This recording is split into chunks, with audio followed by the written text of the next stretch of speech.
De alguna manera, el avestruz es la reina de las aves. Tengan en cuenta que es el ave más grande del mundo y sus patas les permiten correr a una velocidad de casi 90 kilómetros por hora.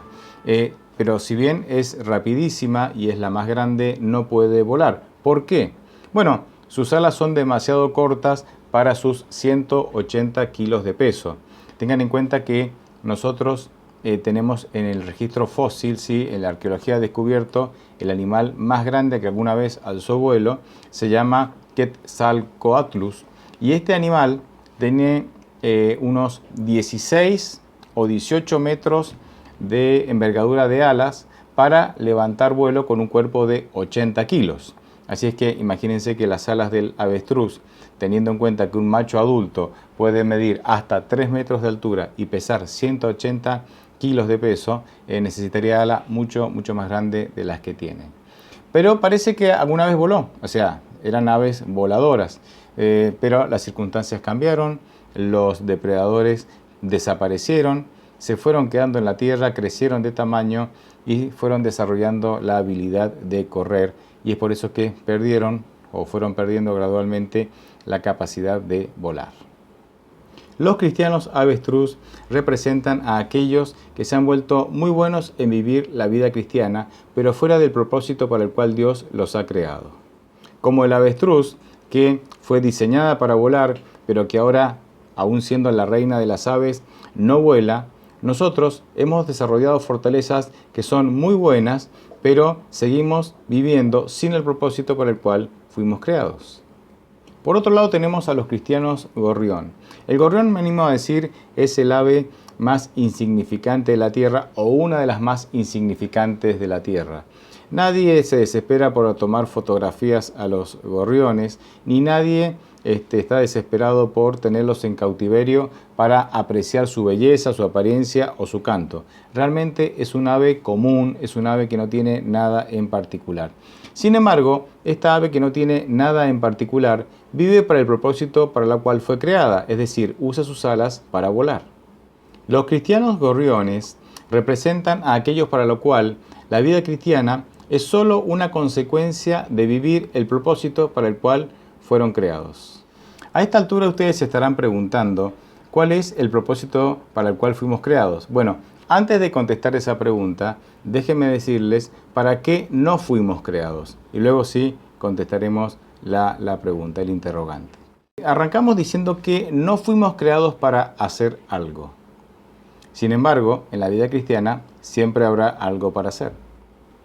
Tampoco fuimos creados para obedecer, aunque obviamente en la vida cristiana hay lugar para la obediencia.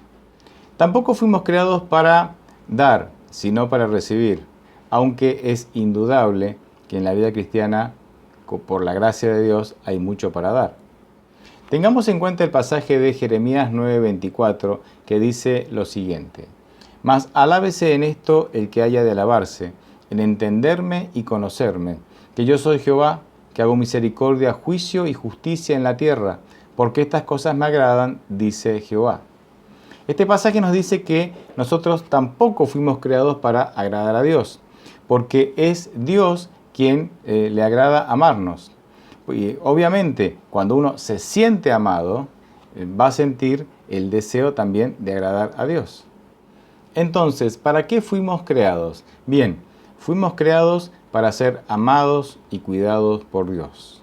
Repito, fuimos creados para ser amados y cuidados por Dios. Entender esto va a generar en nosotros una respuesta favorable hacia Dios por la manera en la que Él nos ama. Si volvemos al ejemplo de las aves, y vamos a volver a este ejemplo en varias ocasiones, podemos decir que las aves fueron diseñadas para volar. Para ellas, permanecer en tierra es una limitación para su capacidad original de volar. Bien, si ahora hacemos la aplicación de esta ilustración a nuestra vida, podemos decir que nosotros fuimos creados para ser amados. Así que vivir sin permitir que Dios nos ame y nos cuide es una limitación a nuestra capacidad y a nuestra necesidad de ser amados.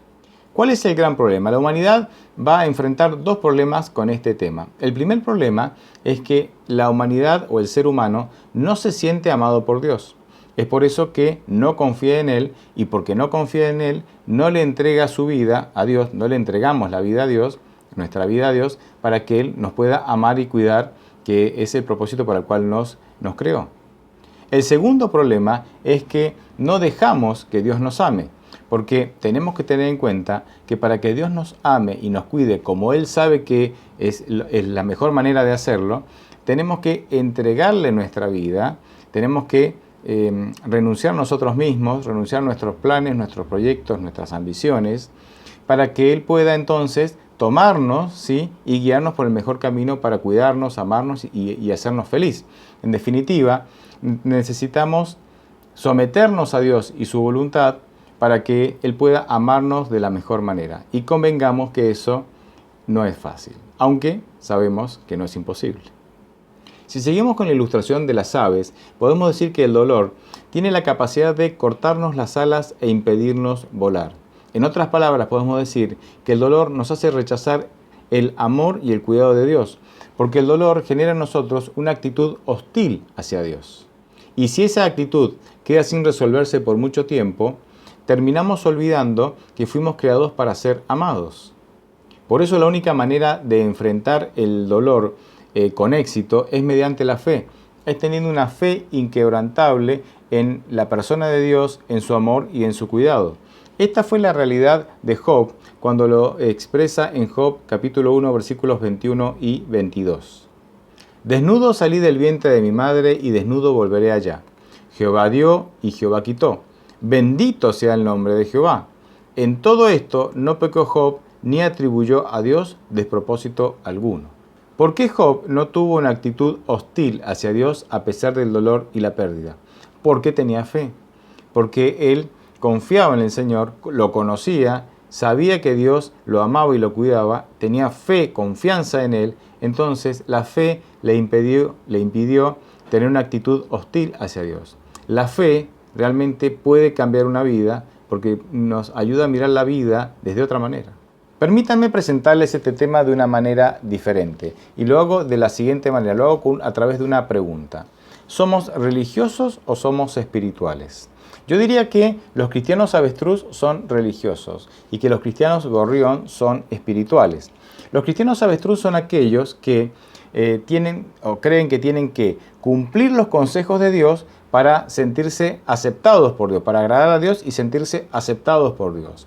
Los cristianos gorrión entienden que fueron creados para ser amados y cumplen con los consejos de Dios, porque todos tenemos que cumplir, esto es inevitable, cumplen con los consejos de Dios porque tienen un corazón lleno de gratitud al entender que fueron creados por Dios, salvados por Dios y que son constantemente amados y cuidados por Él. Esto cambia el paradigma, cambia el modelo, cambia por completo la motivación a través de la cual yo busco a Dios. Yo lo resumiría de esta manera: me acerco a Dios como una respuesta de fe a lo que Él ya hizo por mí, amarme, o me acerco a Dios para ganarme su buena voluntad cumpliendo requisitos. Esto, aunque no es un tema que se hable así de manera abierta, para mí divide la cristiandad en dos. Este es el gran tema en el cual los cristianos se van moviendo. ¿Cómo me acerco a Dios? ¿Con qué motivación me acerco a Dios? ¿Como una respuesta de fe a lo que Él ya hizo, amarme, o me acerco a Dios para agradarlo, para ganarme su buena voluntad y de esa manera llevarme bien con Él, para obtener algunos favores, para que no me castigue y para que no me pierda? Esta es la gran clave, es la gran idea que gira en torno a todo el cristianismo en el mundo. Déjenme ahora presentar un caso bíblico o un texto bíblico y vamos a leer juntos 1 Corintios 2, 14 al 16. Y el texto dice así: Pero el hombre natural no percibe las cosas que son del Espíritu de Dios, porque para él son locura y no las puede entender, porque se han de discernir espiritualmente. En cambio, el espiritual juzga todas las cosas sin que él sea juzgado por nadie. ¿Quién conoció la mente del Señor? ¿Quién lo instruirá? Pues bien, nosotros tenemos la mente de Cristo. Aquí el texto nos menciona, Pablo a través de este texto, nos menciona la superioridad de aquellos que son espirituales a los que él llama personas naturales, es decir, personas que no tienen el Espíritu Santo, ¿sí? Entonces, la gran pregunta, porque Pablo de alguna manera con este texto nos anima a que seamos espirituales, la gran pregunta es, ¿cómo llegamos a ser espirituales? Bien, para mí un versículo que resume de manera muy precisa esta pregunta o este tema es Romanos 8:14. Porque todos los que son guiados por el Espíritu de Dios, estos son hijos de Dios. Aquellos que permiten que el Espíritu Santo guíe sus mentes, aquellos que, como dice 2 Corintios 3:16, se convierten en templos del Espíritu Santo, en donde el Espíritu Santo puede vivir, puede morar y dirigir sus pensamientos. Y recuerden que la vida de alguna manera se desarrolla en base a nuestros pensamientos. Estas personas dirigidas, gobernadas por el Espíritu Santo, son personas espirituales. Ahora, ¿cómo resumo yo esto? No nos olvidemos, Mateo 7, 21 al 23, este conocidísimo texto, palabras de Jesús que dice: no todo el que me dice Señor, Señor entrará en el reino de los cielos, sino el que hace la voluntad de mi Padre que está en los cielos. Muchos me dirán en aquel día: Señor, Señor, ¿no profetizamos en tu nombre? Y en tu nombre echamos fuera demonios, y en tu nombre hicimos muchos milagros. Entonces les declararé: nunca os conocí, apartados de mí, hacedores de maldad. Tengamos en cuenta que estas palabras Jesucristo no se las dijo a personas ateas. Jesucristo dirigió estas palabras a personas religiosas. Y aquí volvemos al título: ¿somos religiosos o somos espirituales? Porque las personas religiosas a las cuales Jesús les dirige estas palabras eran personas que hacían cosas, actividades que estaban de acuerdo con la voluntad de Dios. Echaban fuera demonios, hacían milagros, profetizaban en el nombre de Cristo, todo lo hacían en el nombre de Cristo, pero claramente no eran espirituales. Eran religiosas, pero claramente no eran espirituales. ¿Por qué? En primer lugar, Jesucristo dice: nunca los conocí. Juan 17:3, Jesucristo mismo dijo que la vida eterna consiste en conocer a Dios y en conocer a Cristo. Cuando Cristo dice: nunca los conocí, les está diciendo: ustedes no van a tener vida eterna, no tienen vida eterna, es decir, están perdidos. Pero no solamente eso, aquellos que son religiosos y que no son espirituales, es decir, que no son guiados por el Espíritu Santo, Jesucristo dice: apártense de mí, hacedores de maldad. Hacer cosas buenas sin el Espíritu Santo, a nivel salvación, a nivel relación con Dios, no tiene valor. Tiene valor social. Es bueno ayudar a la gente y obviamente es voluntad de Dios que lo hagamos. Pero fíjense, estas personas religiosas, no espirituales, sin el Espíritu Santo, no solamente no se salvan, sino que Cristo los llama hacedores de maldad. Esto es para meditar. Déjenme ir cerrando el tema con una primera conclusión. Para eso vamos a leer 2 de Pedro, capítulo 1, versículo 4. Y el texto dice así: y debido a su gloria y excelencia, nos ha dado grandes y preciosas promesas.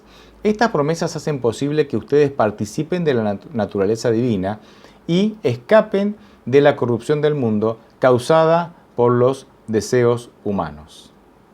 Hay una frase que yo quiero destacar aquí, es que participemos de la naturaleza divina. Es decir, el texto dice que Dios nos ha dado grandes y preciosas promesas para participar de la naturaleza divina.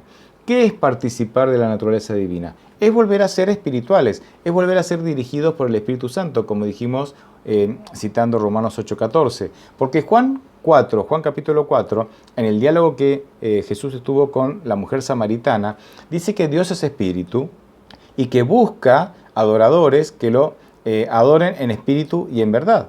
Es decir, Dios quiere que, siguiendo la ilustración de las aves, volvamos a volar y dejemos de caminar.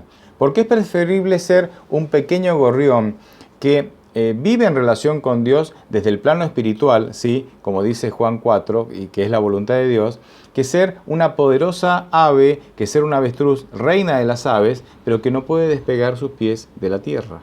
Quiero ahora sí terminar dejando que Dios se exprese a través de su palabra. Porque algunos pueden quedar preocupados diciendo: no puede ser que hayamos sido creados solo para que Dios nos ame. Algo tenemos que hacer nosotros. Y sí, por supuesto que algo tenemos que hacer. Pero lo que hagamos para Dios tiene que ser solo una respuesta de fe a lo que Él ya hizo por nosotros, que es amarnos y cuidarnos y salvarnos. Déjenme compartir con ustedes algunos textos bíblicos. Isaías 43, versículo 4 y la primera parte del versículo 5 dice: porque a mis ojos eres de gran estima, eres honorable y yo te he amado. Daré pues hombres a cambio de ti y naciones a cambio de tu vida. No temas, porque yo estoy contigo. Jeremías 31:3.